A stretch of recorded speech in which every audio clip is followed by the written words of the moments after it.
They did not take boys. They hunted them. What Ottoman Janissaries did during child recruitment raids was not conscription, it was systematic erasure of identity backed by state authority and religious mandate. And the mothers who tried to hide their sons paid prices designed to break entire communities. When Janissary recruitment officers arrived in the Serbian village of Kruševac in 1438, Marija Petrović was 31 years old. She had hidden her son Stefan 8 years old, dark-eyed, terrified beneath floorboards. She and her husband had loosened 3 nights prior after hearing rumors the recruiters were moving through the valley. The air in their small home was thick with smoke from the morning fire, mixing with the sharp tang of fear sweat that no amount of scrubbing could hide. Outside, boots struck cobblestones in measured rhythm. Soldiers moved house to house with ledgers, marking door frames, counting children like livestock.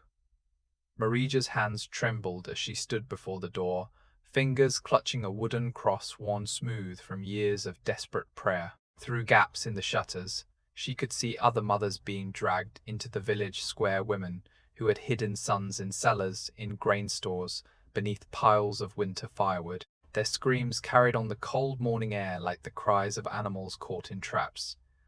But what awaited those women was worse than any trap. What followed was not punishment. It was theatre designed to ensure no mother would ever hide her son again.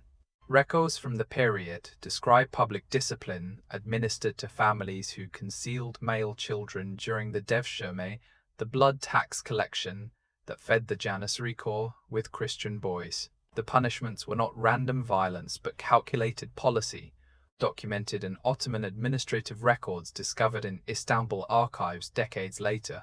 When soldiers found Stefan Petrović beneath those floorboards, his small body curled tight, breath held until his chest ached, they did not immediately take him. First, they dragged Marija into the square, where 14 other mothers already knelt in the mud, hands bound behind their backs with hemp rope that bit deep into flesh, already bruised from rough handling. The village elder stood nearby, forced to watch, his face carved from stone and silence. The commanding officer spoke in accented Serbian, ensuring every word was understood. Hiding boys was theft from the Sultan. Each concealed child represented stolen property of the empire, and thieves faced consequences. They started with the youngest mother first. Kata Jovanovic, 19 years old, who had hidden her firstborn son in a neighbor's root cellar. Soldiers tore her blouse open while the entire village watched, men held at sword point, children forced to keep their eyes open, wives pinned in place by rough hands on their shoulders. What followed took 17 minutes. When they finished, Kata lay motionless in the dirt, breath coming in shallow gasps, eyes fixed on nothing. Then they moved to the next woman, and the next. Marija was fourth. The physical violation was systematic, public, methodical, but that was not the worst part. What destroyed these women more completely than any assault was what came after, when the soldiers forced their husbands forward, one by one, and made them participate, made them choose between watching their wives endure further brutality or complying with orders that would haunt them until their last breath. Several men refused. Those men were castrated in the square, left bleeding onto stones that would still show stains decades later when travelers passed through the abandoned village. The others obeyed, and that obedience broke marriages, broke families, broke the social fabric of entire communities more effectively than any military siege. Marija's husband Petar approached with tears streaming down his face, whispering apologies she could not hear over the roaring in her ears. A sound like drowning, like the world ending in slow motion. When he touched her, she closed her eyes and went somewhere else. Somewhere deep inside, where no one could follow, where 8-year-old Stefan's face smiled at her from summer memories that seemed impossibly distant now. By the time the soldiers finally stopped, the sun had climbed to its peak and begun its descent. 17 mothers lay in the square. Some wept. Some stared at nothing. Some had stopped moving entirely, though their chests still rose and fell in mechanical rhythm. Then came the final lesson. After the public violations, soldiers collected the boys anyway. Stefan Petrovic was pulled from the floorboards where he had remained hidden, listening to his mother's screams, unable to understand what was happening but understanding everything. His small hands clutched desperately at door frames as they dragged him toward the wagon where other captured boys huddled together, faces blank with shock. Marija tried to crawl toward him, body broken, voice raw from screaming, but hands held her down. Other women, themselves destroyed, who understood that further resistance meant death for everyone. The boys were loaded into carts, given new names, told in halting Serbian that their old identities no longer existed. They were property of the Sultan now. Future Janissaries, who would eventually return to these same Christian lands as soldiers of Islam, trained to raid villages exactly like the ones they had been stolen from. The psychological architecture was brilliant in its cruelty. The empire did not merely take boys, it transformed them into weapons aimed at their own people. Sons would return as raiders. Brothers would become oppressors. The children themselves became instruments of their community's ongoing destruction. But what happened to the mothers after the boys were taken revealed the true depth of Ottoman policy regarding Christian women who resisted the Devshirme. Ottoman administrative records from the mid-15th century document systematic measures against families who concealed children. Women who had been publicly violated were marked, sometimes literally, with brands on their faces or hands, sometimes through administrative designation that prevented them from remarrying, owning property, or testifying in any legal proceeding. Marija Petrovic survived, if that word can be applied to what remained. Her husband Petar disappeared 3 weeks after the raid. Some claimed he walked into the forest and never returned. Others whispered he had been taken by Ottoman officials for further questioning about other families who might be hiding boys. His body was never found. Mariha was left alone in a house that now felt cavernous, empty, haunted by the sound of Stefan's laughter, echoing in rooms where he no longer existed. The village priest refused her confession.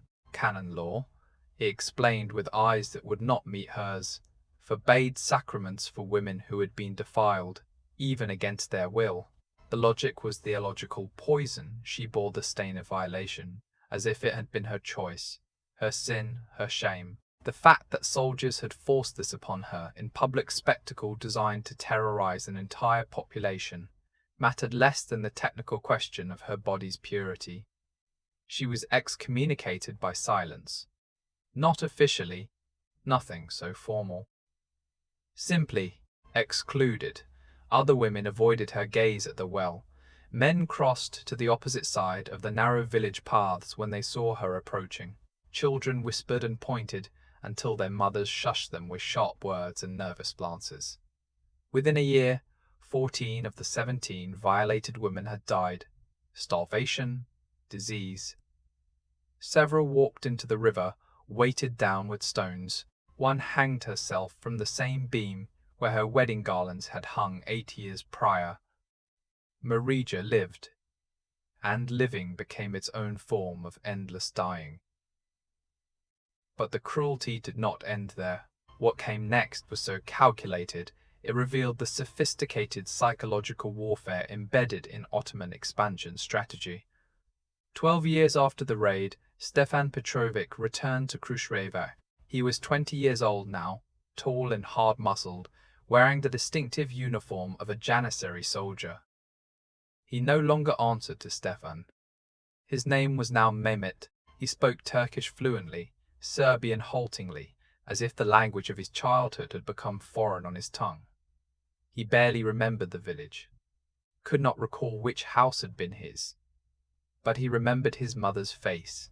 The Janissary Corps had been deployed to suppress a Christian uprising 3 villages west. During the campaign, Mehmet's unit passed through Kruševac. He saw an old woman drawing water from the well, thin as starvation, moving with the careful slowness of someone whose body had been broken long ago and healed wrong. Something in her face triggered memories he had been trained to bury. When recognition dawned, he stopped, stared.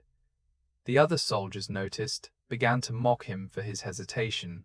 One of them shoved the old woman Marija and she fell hard onto cobblestones, the water bucket clattering beside her. Mehmet did nothing, said nothing. His face remained carefully blank as he had been trained, showing no emotion, no connection to the past, no acknowledgement of the woman who had birthed him and tried to save him and been destroyed for that attempt. He walked past without helping her up. Years later, in a diary discovered among effects of a Serbian priest, one line appears: Marija stopped speaking after her son passed through. Died the following winter. We buried her in unconsecrated ground, the bishop's orders. Even in death, no peace for women who bore such shame. Before we continue to the final horrors, understand these were not isolated incidents. What happened in Kruševac occurred in hundreds of Christian villages across the Balkans during the height of the Devshirme system. If these stories matter to you, if you believe that women who endured unimaginable cruelty as instruments of imperial policy deserve more than footnotes in history books, subscribing helps. It tells us these difficult histories deserve telling, that we will not sanitize the past just because its truth is unbearable. Now, to what the Janissaries did during actual military campaigns, when the restraints of recruitment policy no longer applied. Ottoman campaign records from the siege of Constantinople in 1453 document systematic procedures for managing captured populations. When the city finally fell after 57 days, Janissary units were granted 3 days of unrestricted plunder, a standard practice following major victories. What happened during those 72 hours was neither random violence nor undisciplined chaos. It was organized extraction of value from conquered peoples. Women of childbearing age were separated from older women and young girls, sorted by perceived beauty, evaluated like merchandise.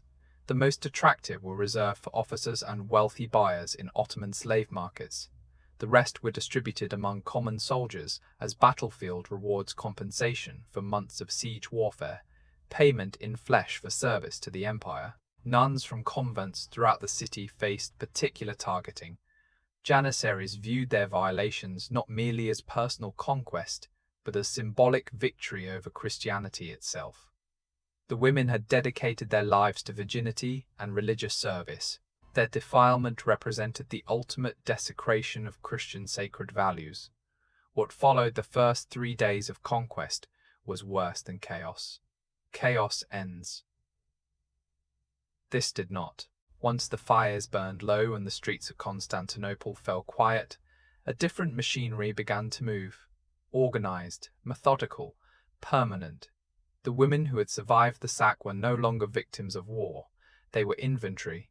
Chains replaced ropes. Columns replaced mobs. Under armed guard, thousands of women were forced out of the city and marched east toward Anatolia. The journey lasted weeks, sometimes longer. Food was deliberately scarce, water rationed. Anyone who collapsed slowed the column. Anyone who slowed the column was beaten. Anyone who could not rise was left where she fell. At night, the women were chained together in open fields. No shelter, no fire. Cold winds cut through torn clothing, and the ground leached heat from exhausted bodies until shivering turned to silence. Records indicate that some mornings began with guards unlocking chains from corpses stiff enough to snap at the joints. Those who survived the march were not survivors in any meaningful sense. They were sold. Markets across the Ottoman Empire absorbed them efficiently. Younger women were separated first. Some vanished into elite households. Others were sent to provincial governors as gifts. Many were assigned to harems, where survival depended entirely on the whims of owners who viewed them as consumable luxury. Older women fared no better. They became domestic labor, scrubbing floors, hauling water, grinding grain until joints failed and backs bent permanently. When their bodies finally gave out, replacement cost less than care. Some women were sent elsewhere. Ottoman military brothels attached to Janissary barracks operated openly, justified as a tool for discipline and morale. Christian captives filled these spaces in staggering numbers. Their exploitation was regulated, taxed, and documented. Sexual violence was no longer incidental, it was institutional. The fortunate ones died early. The unfortunate lived for years, sometimes decades, as property. There was no legal recourse, no appeal, no recognized crime. Conversion to Islam, often coerced, legally severed any remaining connection to Christian authorities. Once converted, negotiations for release became impossible. Ottoman registers proudly recorded these conversions as voluntary proof of religious superiority. The reality was simpler: convert or starve, convert or watch children die, convert or be beaten until faith meant nothing. Church records from the period overflow with unanswered pleas. Mothers searching for daughters, husbands begging for word of wives, fathers offering fortunes they did not possess for confirmation of life or death. Most letters received no reply. The women had not died. They had vanished. One letter, preserved in Venetian archives, was written 5 years after the fall. A father searching still. His handwriting grows erratic near the end, ink bleeding into parchment. "If she yet lives," he wrote, "I pray she has forgotten us. Remembering would be unbearable." The system that consumed these women did not end with Constantinople. For nearly 4 centuries, the Janissary system operated with bureaucratic precision. Christian boys were taken through organized levies, converted, trained, and transformed into soldiers loyal only to the state. Historians estimate between 200,000 and 500,000 boys were absorbed into this system. Behind every number stood a mother, a woman who surrendered her son or watched him dragged away, a woman beaten for hiding him, a woman who lived the rest of her life calculating how old he would be now. Whether he still remembered her face, Ottoman records detail recruitment quotas and transport routes. Archaeological surveys near former levy centers have uncovered mass graves, women and children who resisted too openly, buried without ceremony. The evidence reveals an empire that weaponized family separation and sexual violence as administrative strategy. These women left no monuments. No statues stand in their honor.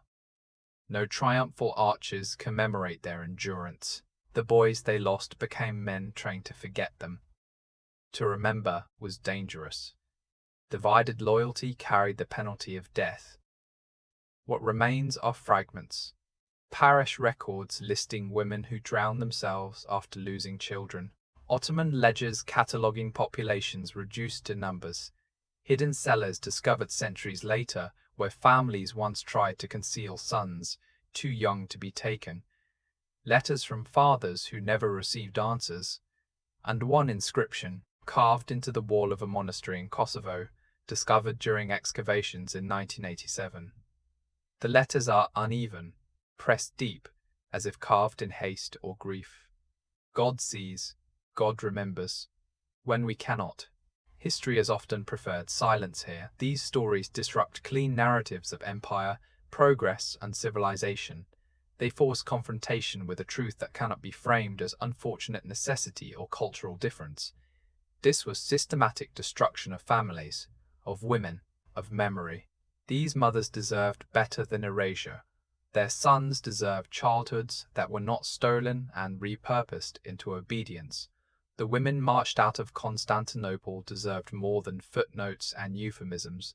The least that remains is refusal to forget, refusal to sanitize, refusal to look away. The very least we can offer now is witness.